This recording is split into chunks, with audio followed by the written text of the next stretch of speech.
9장. 이것은 이스라엘 전체에 완성된 족보로 그들의 불신앙과 불순종으로 바빌론의 포로로 잡혀간 때 이스라엘과 유다왕 연대기에 기록되었다. 포로로 살다가 자신들의 고향과 성읍으로 처음 귀환한 이스라엘 사람은 제사장과 레위인과 성전 봉사자들이었다. 유다, 베냐민, 에브라임, 므낫세 가문에서 예루살렘으로 돌아온 사람은 이러하다. 유다의 아들 베레스의 자손 중에 우데라는 사람이 있었는데 그는 암미웃의 아들이고 암미웃은 오므리의 아들, 오므리는 이므리의 아들, 이므리는 바니의 아들이다. 실로 사람들 중에는 맏아들 아사야와 그의 아들들, 세라 가문에서는 여우엘이 돌아왔다. 유다 가문에서 모두 690명이 돌아왔다. 베냐민 가문에서는 살루, 이브느야, 엘라, 무술람이 돌아왔다. 살루는 무술람의 아들이고 무술람은 호다위아의 아들, 호다위아는 하스누아의 아들이다. 이브느야는 여로함의 아들이다. 엘라는 우시의 아들이고 우시는 미그리의 아들이다. 무술람은 스바랴의 아들이고 스바랴는 르우엘의 아들, 르우엘은 이브니아의 아들이다. 베냐민 가문에서 모두 956명이 돌아왔다. 이들은 모두 각 가문의 족장이다. 제사장 가운데에서는 여다야, 여우야립, 야긴, 하나님의 성전 관리를 맡은 아사랴, 아다야, 마아세가 돌아왔다. 아사랴는 힐기야의 아들이고 힐기야는 무술람의 아들, 무술람은 사독의 아들, 사독은 무라요스의 아들, 무라요스는 아히두베의 아들이다. 아다야는 여로함의 아들이고 여로함은 바스울의 아들, 바스울은 말기야의 아들이다. 마아세는 아디엘의 아들이고 아디엘은 야세라의 아들, 야세라는 무술람의 아들, 무술람은 무실레밋의 아들, 무실레밋은 임멜의 아들이다. 제사장들은 모두 족장으로 1760명이었으며 하나님을 예배하는 일에 능숙하고 노련한 종들이었다. 레위인 가운데서는 스마야, 박박갈, 헤레스와 갈랄, 마따냐, 오바댜, 그리고 느도바 사람의 마을에 살던 베레갸가 돌아왔다. 무라리 자손인 스마야는 학숲의 아들이고 학숲은 아스리감의 아들, 아스리감은 하사랴의 아들이다. 마띠냐는 미가의 아들이고 미가는 시그리의 아들, 시그리는 아삽의 아들이다. 오바댜는 스마야의 아들이고 스마야는 갈랄의 아들, 갈랄은 여두둔의 아들이다. 베레갸는 아사의 아들이고 아사는 엘가나의 아들이다. 문지기는 살룸, 악굽, 달몬, 아히만과 그들의 형제들이었다. 그 우두머리는 살룸인데 그때까지 동쪽에 있는 왕의 문의 문지기였다. 그들은 레위 가문에 지내서도 문지기로 일했다. 살룸은 고라 가문에 속한 형제들과 함께 성막 문지기로 예배를 섬겼는데 그는 고레의 아들이고 고레는 에비아삽의 아들, 에비아삽은 고라의 아들이다. 그들의 조상도 하나님의 진 입구를 지키는 사람들이었다. 예전에는 엘르아살의 아들 비느하스가 문지기들을 책임졌는데 하나님께서 그와 함께 하셨다. 이후 무살레마의 아들 스가랴가 회막 입구에서 문지기를 맡았다. 문지기로 뽑힌 사람의 수는 212명으로 그들 모두 각자가 속한 진에 정식으로 등록되었다. 다윗과 선견자 사무엘이 그들을 직접 뽑아 이 일을 맡겼다. 그들과 그들 자손은 하나님의 성전 곧 예배 처소의 문을 지키는 책임을 영구히 맡았다. 동서남북 네 입구에 기간 문지기들이 배치되었고 각 마을에 있는 그들의 형제들이 매주 그들과 교대하도록 되어 있었다. 4명의 기간 문지기들이 책임지고 밤낮으로 순찰을 돌았다. 레위인인 그들은 하나님의 성전에 있는 모든 비품과 귀중품의 안전을 책임졌다. 그들은 밤새도록 근무를 섰고 열쇠를 맡아 가지고 있으면서 아침마다 문을 열었다. 그들 중 몇 사람은 성전 예배에 쓰는 기구를 맡아 그것을 드리거나 내올 때에 그 수를 세었다. 다른 몇 사람은 밀가루, 포도주, 기름, 향료 등 성소 안의 물자를 맡았다. 제사장 가운데서 몇 사람은 기름을 섞어 향유를 만드는 일을 맡았다. 고라 자손 살룸의 맏아들인 마띠디아는 예배에 쓸 빵을 굽는 책임을 맡았다. 고앗 자손의 몇몇 형제는 안식일마다 상에 차릴 빵을 준비하는 일을 맡았다. 그리고 음악을 맡은 사람들이 있었는데 모두 레위 지파의 족장들이었다. 성전 안에 그들의 숙소가 있었고 밤낮으로 근무했으므로 다른 일은 면제되었다. 그들은 족보에 기록된 레위인 족장들이었다. 그들은 예루살렘에서 살았다. 기브온의 아버지 여이엘은 기브온에 살았고 그의 아내는 마아가다. 그의 맏아들은 압돈이고 그 아래로 술, 기스, 바알, 넬, 나답, 그돌, 아히오, 사가랴, 미글롯이 있다. 미글롯은 시므함을 낳았다. 이들은 예루살렘에서 친족과 한 동네에 살았다. 넬은 기스를 낳고 기스는 사울을 낳고 사울은 요나단과 말기수아와 아비나답과 에스바알을 낳았다. 요나단의 아들은 무립바알이고 무립바알은 미가를 낳았다. 미가의 아들들은 비돈, 멜렉, 다레아다. 아하스는 야라를 낳고 야라는 알레멧과 아스마엘과 시무리를 낳았다. 시무리는 모사를 낳고 모사는 비느아를 낳았다. 비느아의 아들은 르바야고 그 아들은 엘르아사, 그 아들은 아셀이다. 아셀은 6 아들을 두었다. 아스리감, 보그루, 이스마엘, 스아랴, 오바댜, 하나니, 아셀의 아들들이다. 10장. 블레셋 사람이 이스라엘과 전쟁을 벌였다. 이스라엘 사람이 필사적으로 도망치다가 길보아 산에서 살육당하여 쓰러졌다. 블레셋 사람은 사울과 그의 아들들에게 집중하여 요나단과 그의 형제 아비나답과 말기수아를 죽였다. 전투는 사울을 궁지로 몰아갔다. 활 쏘는 자들이 그를 쫓아내어 그에게 중상을 입혔다. 사울은 자신의 무기를 드는 자에게 말했다. 저 이교도들이 와서 내 몸을 조롱하기 전에 내 칼을 뽑아서 나를 죽여라. 그러나 사울의 무기를 드는 자는 몹시 두려운 나머지 찌르려고 하지 않았다. 그러자 사울은 자신의 칼을 뽑아 스스로 목숨을 끊었다. 사울이 죽자 그의 무기를 드는 자도 공포에 질려 스스로 목숨을 끊었다. 이렇게 사울과 그의 세 아들이 모두 한날에 죽었다. 골짜기에 있던 온 이스라엘 사람은 군사들이 도망친 것과 사울과 그의 아들들이 죽은 것을 보고 성읍들을 버리고 도망쳤다. 블레셋 사람이 들어와 그곳들을 차지했다. 이튿날 블레셋 사람이 죽은 자들을 약탈하러 왔다가 길보아 산에 쓰러져 있는 사울과 그의 세 아들의 시신을 보았다. 그들은 사울의 머리를 베고 갑옷을 벗겨서 블레셋 전역에 전시하고 그들이 섬기는 우상과 백성에게 승리의 소식을 알렸다. 그리고 나서 사울의 갑옷을 그들의 신전에 전시하고 그의 머리는 다곤 신전 안에 전리품으로 두었다. 야베스 길앗 사람들은 블레셋 사람이 사울에게 한 일을 전해 들었다. 용사들이 모두 나와서 사울과 그의 아들들의 죽음을 되찾아 야베스로 가져왔다. 그들은 예를 갖추어 야베스에 있는 상수리 나무 아래 사울과 그 아들들을 묻고 7일 동안 애도했다. 사울이 죽은 것은 하나님께 불순종했기 때문이었다. 그는 하나님의 말씀에 순종하지 않았다. 기도하기보다는 무당을 찾아가 앞으로 있을 일을 알고자 점을 쳤다. 그가 하나님께 나아가 도움을 구하지 않았기 때문에 하나님께서는 그를 죽이시고 이새의 아들 다윗에게 나라를 넘겨주셨다. 12장. 절대로 포기하지 마십시오. 길을 개척한 이 모든 사람들, 이 모든 노련한 믿음의 대가들이 우리를 응원하고 있다는 말이 무슨 뜻인지 알겠습니까? 그들이 열어놓은 길을 따라 우리가 앞으로 나아가야 한다는 뜻입니다. 달려가십시오. 절대로 멈추지 마십시오. 영적으로 군살이 붙어도 안 되고 몸에 기생하는 죄가 있어서도 안 됩니다. 오직 예수만 바라보십시오. 그분은 우리가 참여한 이 경주를 시작하고 완주하신 분이십니다. 그분이 어떻게 하셨는지 배우십시오. 그분은 앞에 있는 것, 곧 하나님 안에서 그리고 하나님과 함께 결승점을 지나는 기쁨에서 눈을 떼지 않으셨기에 달려가는 길에서 무엇을 만나든 심지어 십자가와 수치까지도 참으실 수 있었습니다. 이제 그분은 하나님의 오른편 영광의 자리에 앉아 계십니다.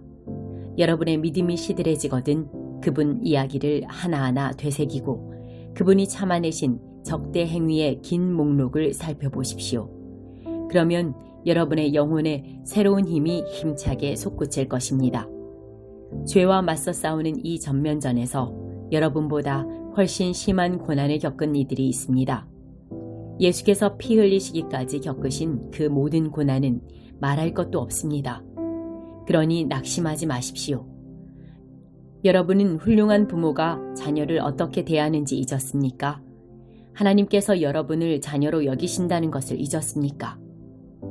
나의 사랑하는 자녀야, 하나님의 훈련을 가볍게 여기지 말고 그분의 훈련을 받을 때 낙심하지 마라. 그분은 사랑하는 자녀를 훈련하시고 품에 안으신 자녀를 징계하신다. 하나님께서 여러분을 훈련하고 계십니다. 그러니 절대로 도중에 포기하지 마십시오. 하나님은 여러분을 사랑하는 자녀로 대하십니다. 여러분이 겪는 이 고난은 벌이 아니라 자녀라면 당연히 겪게 마련인 훈련입니다. 무책임한 부모만이 자녀를 제멋대로 살게 내버려 둡니다. 하나님이 무책임한 분이시면 좋겠습니까? 우리가 부모를 존경하는 것은 그들이 우리를 버릇없게 놔두지 않고 훈련하기 때문입니다. 그러니 우리가 참으로 살고자 한다면 하나님의 훈련을 받아들여야 하지 않겠습니까? 우리가 아이였을 때 우리의 부모는 자기 생각에 최선으로 여기는 일을 우리에게 했습니다. 하나님께서는 진정으로 우리에게 최선이 되는 일을 하고 계시며 우리를 훈련시켜 하나님의 거룩하심을 따라 최선을 다해 살아가도록 하십니다. 당장은 훈련이 즐겁지 않으며 본성을 거스른다고 느껴집니다. 그러나 나중에는 틀림없이 좋은 상으로 보답을 받습니다. 잘 훈련받은 사람만이 하나님과의 관계에서 성숙한 열매를 얻기 때문입니다. 그러니 수수방관하며 빈둥거리지 마십시오. 꾸물거리지도 마십시오. 먼 길을 달려갈 수 있게 길을 정비하십시오. 그래야 발을 헛디뎌 넘어지거나 구덩이에 빠져 발목을 삐는 사람이 없을 것입니다. 서로 도우십시오. 그리고 힘을 다해 달려가십시오. 서로 화목하게 지내고 하나님과 화평하게 지내도록 힘쓰십시오. 그러지 않고서는 하나님을 결코 뵙지 못할 것입니다. 아무도 하나님의 자비하신 은혜에서 떨어져 나가는 일이 없게 하십시오. 쓰디쓴 불평이 잡초처럼 자라고 있지는 않은지 예리하게 살피십시오. 엉겅퀴 한두 포기가 뿌리를 내리면 순식간에 정원 전체를 망칠 수도 있습니다. 에서 증후군을 조심하십시오. 잠깐 동안의 욕구 충족을 위해 평생 지속되는 하나님의 선물을 팔아넘기는 일은 없어야 합니다. 여러분도 아는 것처럼 에서는 나중에 자신의 충동적인 행동을 뼈저리게 후회하고 하나님의 복을 간절히 원했습니다. 하지만 때는 이미 늦어서 아무리 울고불고 해도 소용이 없었습니다. 은혜의 말씀에 귀를 막은 자들에게 주는 경고. 여러분은 조상들처럼 화염이 솟구치고 지축이 흔들리는 신의 산에 나아가서 하나님의 말씀을 들은 것이 아닙니다. 여러분의 조상들은 천지를 울리고 영혼을 뒤흔드는 말씀을 듣고서 벌벌 떨며 하나님께 멈추어 달라고 빌었습니다. 그들은 짐승이라도 그 산에 닿으면 죽을 것이다 라고 하신 말씀을 듣고서 어찌나 무서웠던지 꼼짝도 못했습니다. 모세도 두려워 떨었습니다. 그러나 여러분의 경험은 전혀 다릅니다. 여러분이 이른 곳은 시온산, 곧 살아계신 하나님이 머무르시는 도성입니다. 그 보이지 않는 예루살렘은 축제를 벌이는 수많은 천사들과 그리스도인 시민들로 북적대는 곳입니다. 그곳에서 하나님께서는 우리를 심판하시고 그 심판은 우리를 의롭게 합니다. 여러분은 새 언약, 새로 작성된 헌장을 하나님께로부터 받아 우리에게 전해주시는 예수님께로 나아왔습니다. 그분은 이 언약의 중재자이십니다. 아벨이 당한 죽음은 복수를 호소하는 살인이지만 예수가 당한 죽음은 은혜의 선포입니다. 그러니 이 은혜의 말씀에 귀를 막지 마십시오. 땅에서의 경고를 무시한 자들이 벌을 피할 수 없었는데 하물며 우리가 하늘의 경고를 거역한다면 어떤 일이 일어나겠습니까? 그때에는 그분의 음성이 땅의 뿌리까지 흔들었지만 이번에는 하늘까지 흔드시겠다고 분명히 말씀하셨습니다. 마지막으로 한 번 더 하늘 끝에서부터 땅 끝까지 철저하게 흔들겠다. 마지막으로 한 번 더라는 표현은 철저하게 정리하시겠다는 의미입니다. 역사와 종교의 온갖 쓰레기를 치우시겠다는 것입니다. 그것은 흔들리지 않는 본질적인 것들을 말끔히 정돈된 모습으로 서 있게 하시려는 것입니다.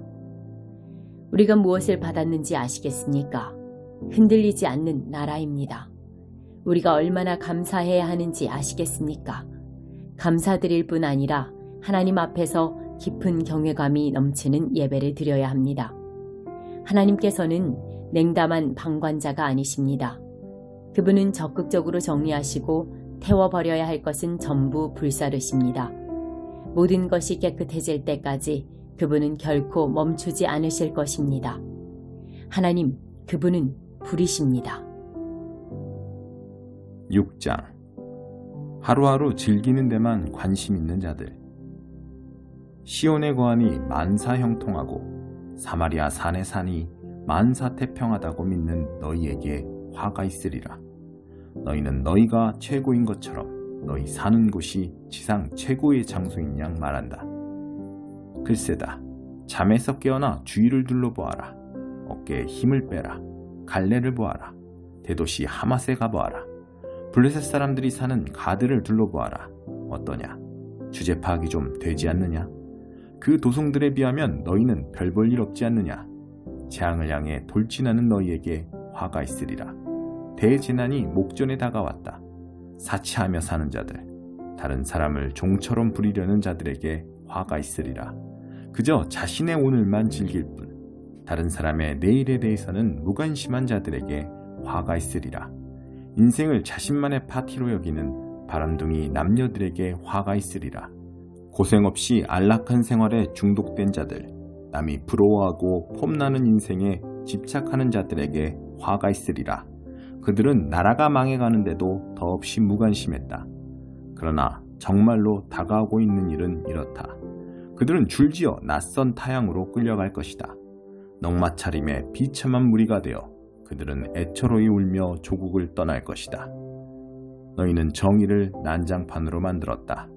주 하나님께서 맹세하셨다. 그분은 하신 말씀을 엄숙히 지키신다. 만군의 하나님께서 말씀하신다.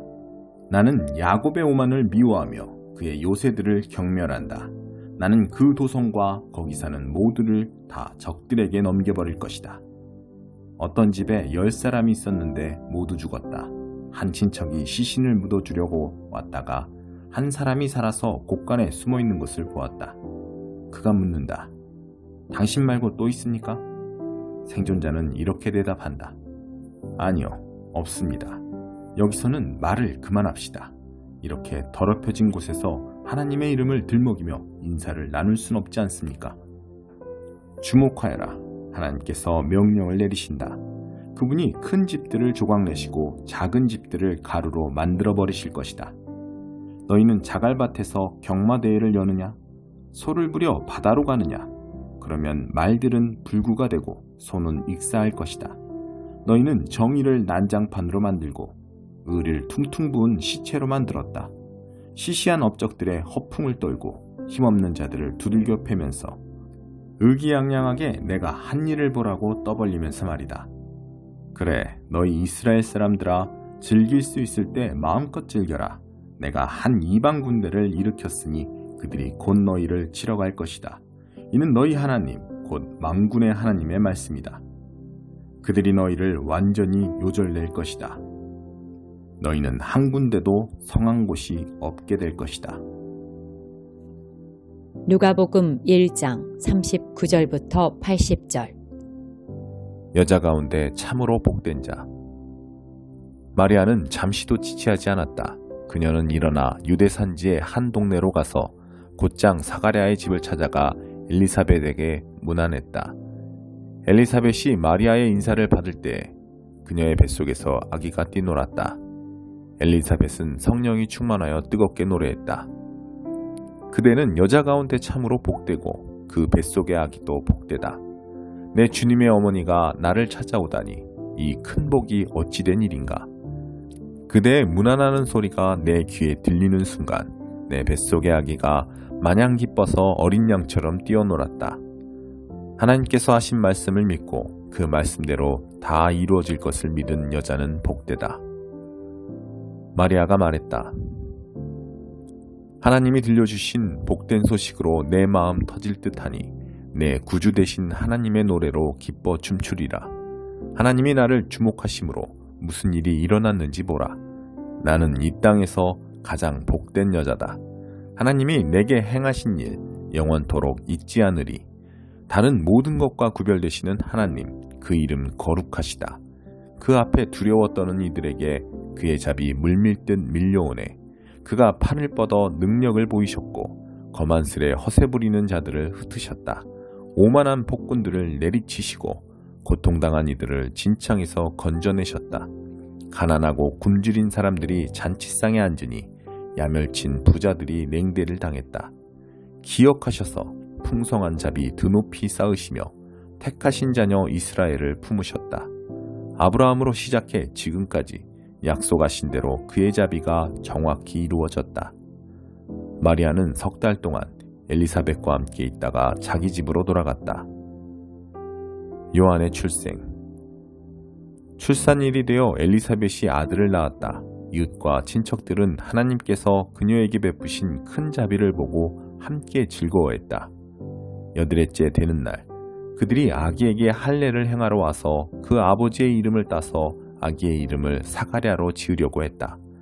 그러나 엘리사벳이 끼어들었다. 아닙니다. 이 아이의 이름은 요한이라고 해야 합니다. 그들이 말했다. 하지만 당신네 집안에는 그런 이름을 가진 사람이 아무도 없지 않습니까? 그들은 사가랴에게 손짓하여 아이에게 어떤 이름을 지어주려고 하는지 물었다. 사가랴가 서판을 달라고 하더니 이렇게 썼다. 아이의 이름은 요한이라고 해야 합니다. 사람들이 모두 깜짝 놀랐다. 놀랄 일은 그것만이 아니었다. 어느새 사가랴의 입이 열리고 혀가 풀어지더니 말을 하면서 하나님을 찬양하는 것이었다.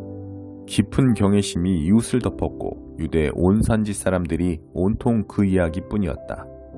이야기를 들은 사람들은 모두 그 일을 마음에 새기며 놀라워했다. 이 아이가 장차 어떤 사람이 될까? 하나님께서 이 일에 함께하신 것이 분명하다. 사가랴가 성령이 충만하여 이렇게 예언했다. 이스라엘의 주 하나님을 찬양하여라. 그가 오셔서 그 백성을 자유케 하셨다. 그가 구원의 능력을 우리 삶의 중심에 그의 종 다윗의 집에 두셨으니 그의 거룩한 예언자들을 통해 오래전 약속하신 말씀 그대로 우리를 원수들과 우리를 미워하는 모든 손에서 건지셨다. 우리 조상에게 자비를 베푸셔서 말씀하신 것을 기억하고 행하셨으니 곧 우리 조상 아브라함에게 맹세하신 대로 적진에서 우리를 구하셨다. 우리로 하여금 세상 걱정 없이 그분을 예배하며 사는 날 동안 그분 앞에 거룩하게 하셨다. 지극히 높으신 분의 예언자인 내 아기여, 너는 주님 앞서가서 그의 길을 예비하고 그의 백성에게 구원과 죄 용서의 소식을 전해줄 것이다. 하나님의 자비로우신 마음, 하나님의 해돋음 우리에게 임하셔서 어둠 속 죽음의 그늘에 앉아있는 이들을 비추고 우리의 길을 한 걸음씩 밝혀 평화의 길로 인도할 것이다. 아이는 자라며 심령이 굳세어졌다. 그는 예언자로 이스라엘에 등장하기까지 광야에서 살았다.